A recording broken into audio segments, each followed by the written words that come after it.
Hey everyone, Brandon here, Socket Monkey Garage, and I'm excited. The review embargo has been lifted, and that means that we can now see what the auto reviewers who went to the Radford Racing School and attended the Media Day event finally think of the all-new 2024 Dodge Charger Daytona. Now, perhaps you weren't eagerly up at 4 a.m. like I was, ready to read hours worth of articles and watch hours worth of YouTube videos, but you know what? That's okay. Let me save you that time. I'm going to condense everything down. I'm going to create an aggregate score so that you, at the end of this video, have a good idea where the car sits and perhaps whether or not it's something you'll want to get behind the wheel of. So if you're ready, stick with me and let's get to it.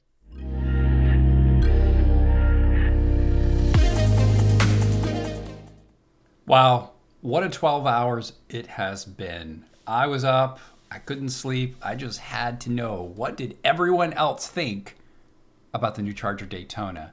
And it didn't take long. All I had to do was open one browser tab and then sure enough, yeah, it was a lot. So let me save you some time.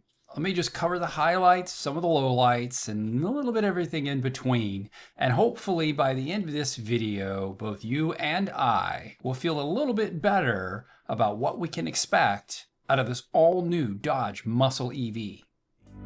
In the world of electric cars, horsepower is easy and character is hard. And I think sometimes you've got to throw a few ideas at these things and see what sticks. And I think that's what Dodge is doing here. They're trying to define what a performance EV for their brand is going to be. A bit like a Hyundai Ioniq 5N, but with more Americana. And let's face it, die-hard V8 fans are always going to hate it, no matter how fast or competent it is, because it's electric. I think the problem here is that this Charger Scat Pack isn't fully rebellious. There's some headroom within the range for something with even sharper teeth. And I think that it's the kind of car that possibly would be a daily driver for someone who wants the vibe while that big gas V8 lurks in the garage.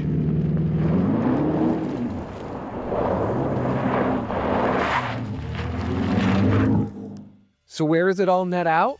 The Charger Daytona is a powerful yet comfortable road runner that's equally at home rocketing down a laser-straight desert highway or chasing apexes up a canyon road. But Dodge's efforts to bring its unique brand of muscle car energy to the EV world is a mixed success. Strip away the sound and the donut mode, and the Daytona doesn't drive all that different than a Tesla or a BMW. I'm not sure Dodge will take that as a compliment, but it should.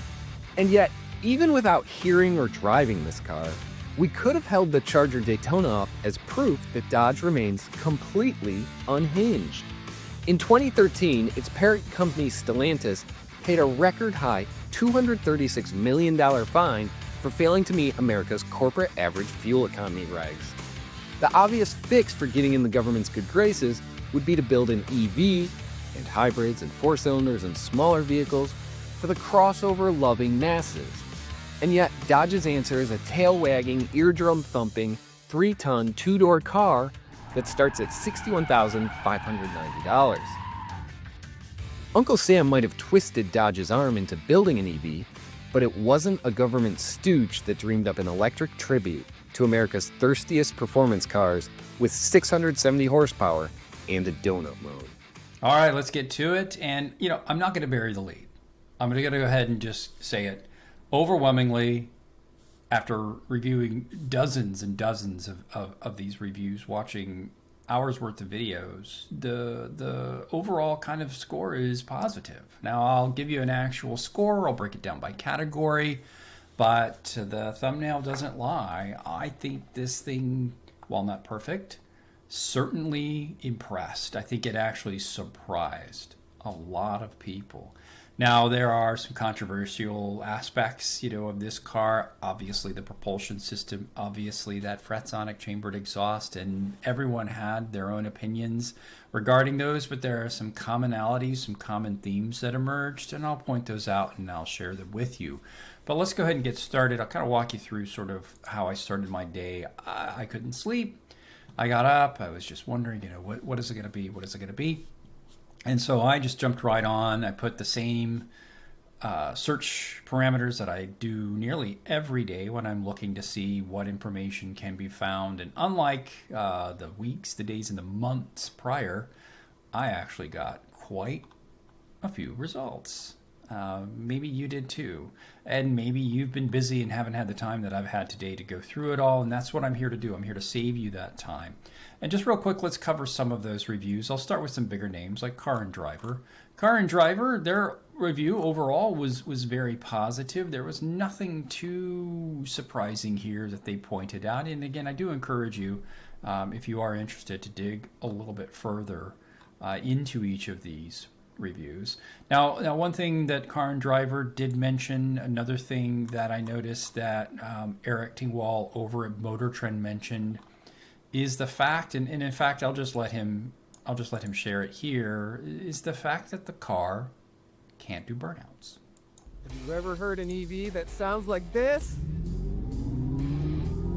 Have you ever seen an EV do this? Have you ever smelled an EV do this? What the hell? It won't do a burnout? That's right. The 2024 Dodge Charger Daytona, the electric successor to the gas-chugging, tire-eviscerating Challenger, can't do a burnout. Now, I think it needs to be explained that there are a few factors at play here. And I think once I get my hands on the car, it may be something that will make a lot more sense. And I'm certain that once I can get out to Radford myself and get behind the wheel with some of their instructors, even more could come to light. Of course, the reason this car can't do a burnout isn't for a lack of power or torque. It makes 670 horsepower and 628 pound-feet of torque. But all that output is split equally front and rear. And of course, this is a single-speed EV, which means that one gear ratio has to take you all the way from idle, or 1 mile per hour, up to top speed. And so that single gear ratio is much taller than first gear in a gas vehicle. Add that up with some pretty grippy tires, you just can't break the tires free. It's a bummer that Dodge didn't think to put in some kind of software algorithm to help you break it free. But instead, they've done the opposite. This vehicle does not like pedal overlap, where you're applying both the brake and the accelerator. To me, it's the biggest miss with this car. You're telling me to think of it as a muscle car, and it can't do burnouts. And again, this is something I personally am going to dig into a little bit further, but it was kind of one of those first things that stuck out out of amongst a sea of overwhelmingly positive reviews. That, as a muscle car fan and someone who's owned several different muscle cars, it was a little bit shocking. Now, interestingly enough, later on during the Throttle House review that I'll show you, Thomas and James did experience quite a bit of wheel spin when accelerating on just a regular street surface. So the car can kind of break loose even when not necessarily in the right mode for it or when you're intending to. And to me, that's kind of part of the fun. Wheel spinning if it's all-wheel drive, just because it's fun. just drama. Yeah, it's just drama. Okay. They've calibrated the rear motor to do a little bit more. Maybe they cut the front motor for a second. Whatever they're doing, they're making some wheel spin because why not? Well, there's also power shot. There's power shot, yeah, okay. 40 more horsepower. So push that, for 10 seconds. makes a different noise, gives us that. Put your foot down. Oh, spins the rears. Okay. So again, I think this is one of those things where once owners start to get into the car and start to dig around and spend more time, find out the proper settings, this may be something that really doesn't matter, but it is interesting, and I can see why Eric with Motor Trend did point that out. Clearly weight, size and weight is something that is brought up quite a bit.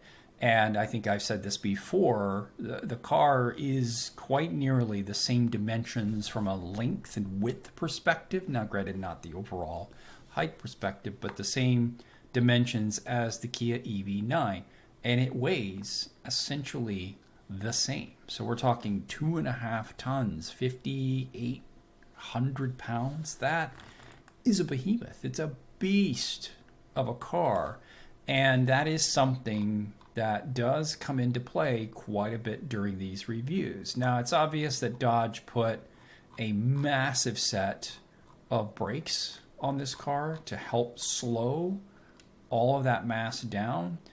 But even with all of that mass, one thing that one thing that kind of became clear was that the car is still yet very balanced, very poised.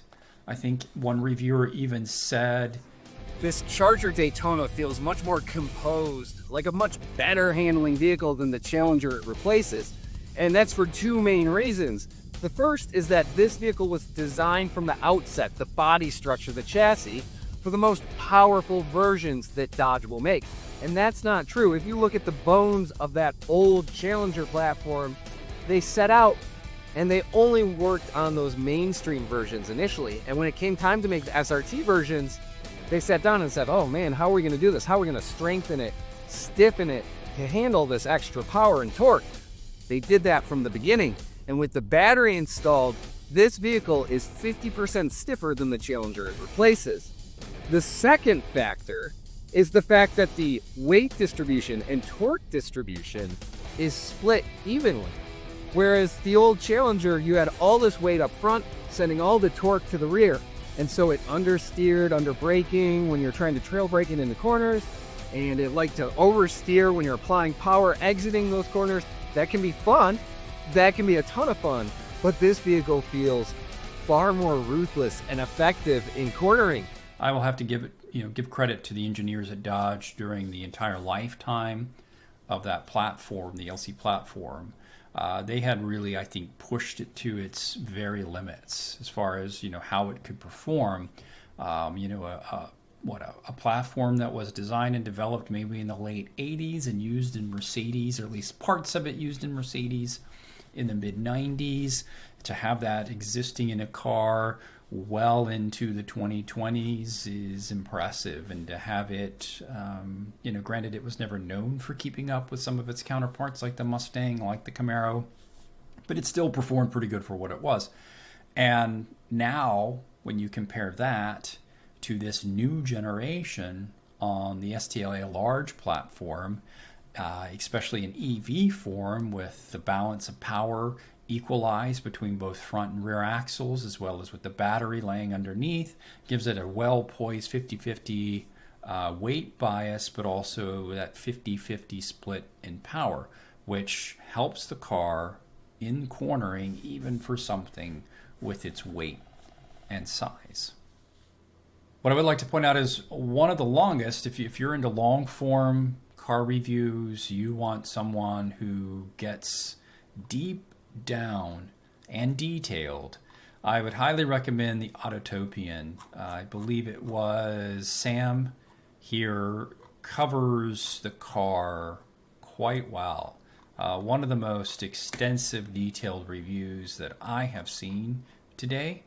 Out of all of them, it didn't feel like it was just another cookie cutter review. It definitely felt like he took time to put the car through its paces, spend time inside of it, go through nearly everything you would think of as someone who's interested in buying it. So again, if you're really looking for something that's a long read that feels very much like an unbiased, perhaps future owner sort of perspective on the car, he even covers an interesting startup called Ion Dynamics that provides, I think they're autonomous mobile DC fast chargers that they were using while out at the event there in Radford.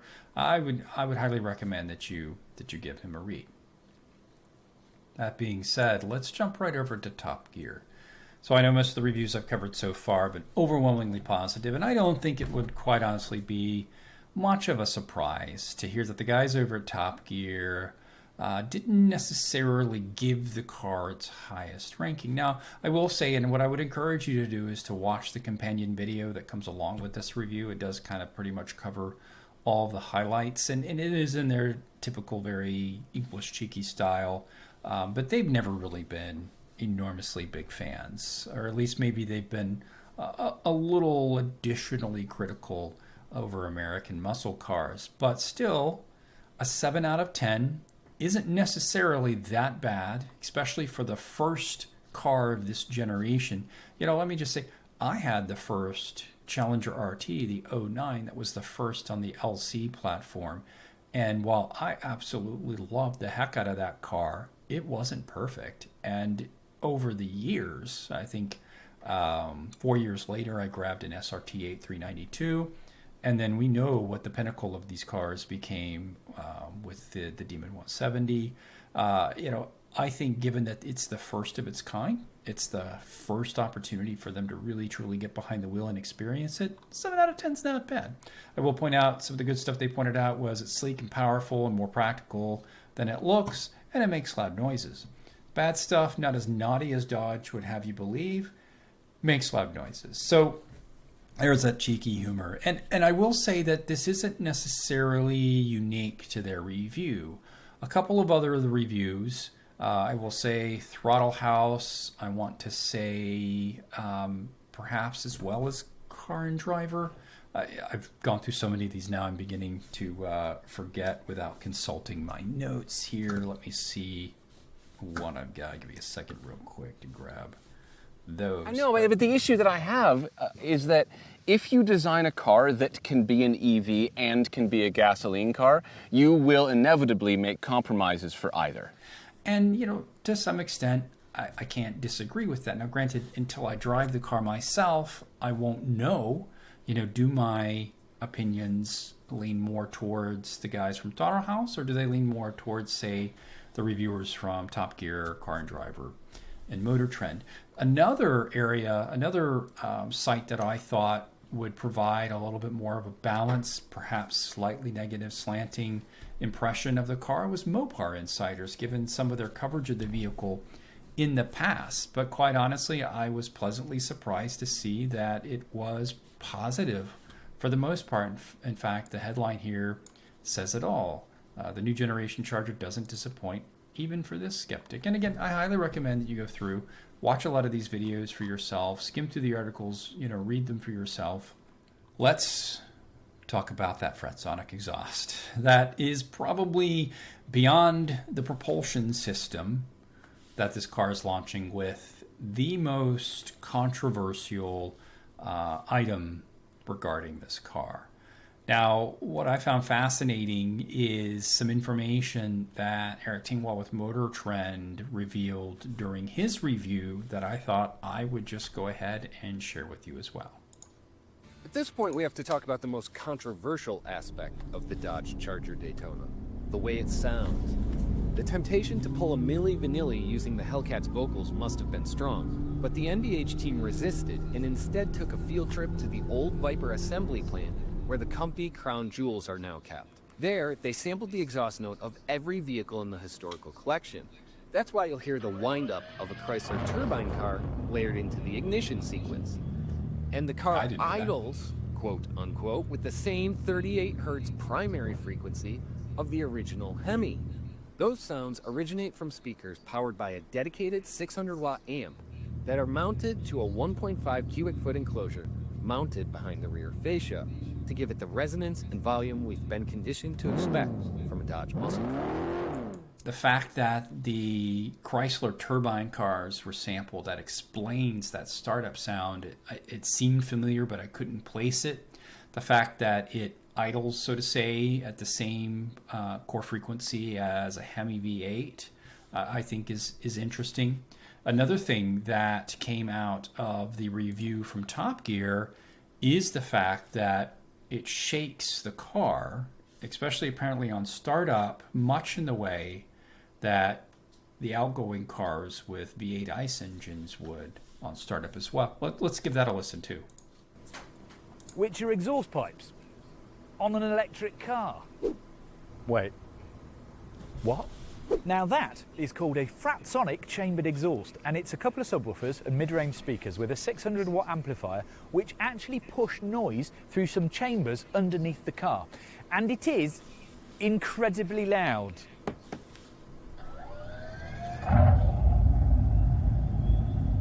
Now it's strong enough to actually rock the car a little bit and give you some of that old school engine vibe. It changes its volume depending on the mode you're in. So if you're in drag mode, it's really loud, and if you're in wet or snow, it completely disappears. And yes, you can switch it off entirely and just have a silent EV, but it's a really weird thing. I can't decide whether this is brilliant or awful, whether it's pantomime or the future of EVs. This is a common refrain that you'll hear regarding this.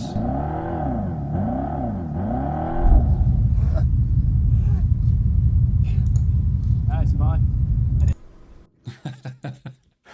So he touched upon a couple of things, and that, first off, is people don't know what to think. This is something new. And I think what you're seeing is those that are kind of open-minded to this concept are battling with this sort of, dissonance in their minds going, wait, this is an electric car. Why is it making this noise? But it's fun. And I think if you go into it understanding that, I think it's meant to be something fun. It's meant to add something that is a talking point. It's clearly getting attention. It's clearly something that's going to be very polarizing with this car. But I think it's something that if you are open to the idea and you want to enjoy it, it's there for you too. But if it's just not your cup of tea, so to say, you can just shut it off. Now, one of the things that you heard in that video right there is there are different sound files, I guess you could say, different noises that the Fretsonic chambered exhaust make on startup and on shutdown. And one of the interesting things in my notes that I put here is at startup and shutdown, it almost feels like a Dolby sound test. It's very loud, it's very precise, it's very cool, it's attention getting. But when the car's sitting, if you want to be able to press the pedal, the throttle pedal, and get it to rev like an internal combustion engine, you have to put it in track mode first. And when you do that and you apply throttle to the motors, which obviously aren't activated because it's in park, it will rev. But that rev has been often described as the sounds an 80s racing video game makes. And I would agree. I listened to tons of these videos. All of them obviously were using different technology to record it upon different microphones, and the videos were mixed and edited in different ways. But overwhelmingly, the kind of similarities in those results is something along the lines of, it sounds like a video game. Now, when you're in the car and when you're driving it, when the car is under power and you have the road noise, you have the vibrations that a car normally has regardless of propulsion system, and this exhaust system, so to say, is performing based on throttle feedback, apparently it sounds very cool. It's different than, say, a pure big displacement V8. In fact, when you let up off the throttle, depending on the degree of regeneration, or if you're using one pedal driving, it kind of makes a down whine, kind of a transmission whine noise, which I wasn't aware of that. So overall, I'd say that, from a Fretsonic exhaust perspective, the reviews were kind of right down the middle. You either loved it, you either tolerated it and found it interesting at times, you were either just not bothered by it, or you just didn't like it. And it's quite honestly not a surprise for me at all. Well, there you have it. There's my review of the reviews. And as I promised, let's wrap up with the aggregate scoring. I've broken everything down into 6 categories, as you can see here: power and performance, handling, exterior styling, interior quality, comfort and ride, and that Fretsonic exhaust. So when it came to power and performance, the Charger EV delivers impressive acceleration and power, with the Scat Pack trim in particular accelerating to 60 in 3.3 seconds. However, some reviewers did note that while the performance is strong, it may not match the visceral experience of a traditional V8. So therefore, I'm giving that score a 4.5 stars out of 5. Now, when it came to handling, as I discussed earlier, the vehicle offers competent handling, but its substantial weight, its size, it can lead to understeer during aggressive driving. And that steering feedback to the steering wheel, many reviewers did note it feels a bit numb. And so therefore, I'm giving the score 3.5 stars.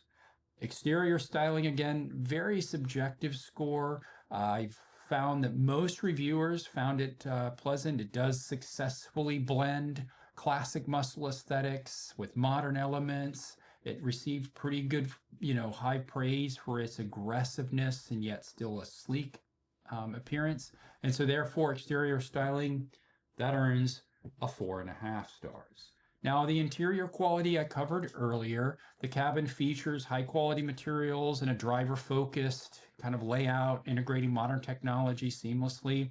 Many of the reviews did mention that while the interior is well appointed, it doesn't necessarily surpass competitors in this new emerging segment. Therefore, interior quality gets a 4 out of 5 stars. Now, when it came to comfort and ride was something that consistently received high praise. The Charger Daytona EV provides a comfortable ride with ample interior space for 4 passengers. And if you're on that Scat Pack trim level with the adaptive dampeners, while the spring rate is stiffer, the ride is still considerably compliant and smooth at cruising speeds, though some reviewers did feel that it could be a bit more refined. So therefore, comfort and ride gets 4 stars out of 5. Now we'll wrap things up with that Fresonic exhaust, which again can be a bit polarizing, and so therefore I've given it a 3. That's it, everyone. That's my review of the reviews. That's my aggregate score, and with that, overall, I give my impression of this car based on all of the reviews that I've read and watched a 4.5. I am quite honestly pleasantly surprised, and I am even more excited and eager to get my hands on my own. What do you think? Why don't you let me know down in the comments if you could. Also hit that like button and the subscribe button. I would really appreciate it. And hopefully, if I'm fortunate, you'll join me for the next Dodge Charger Daytona video.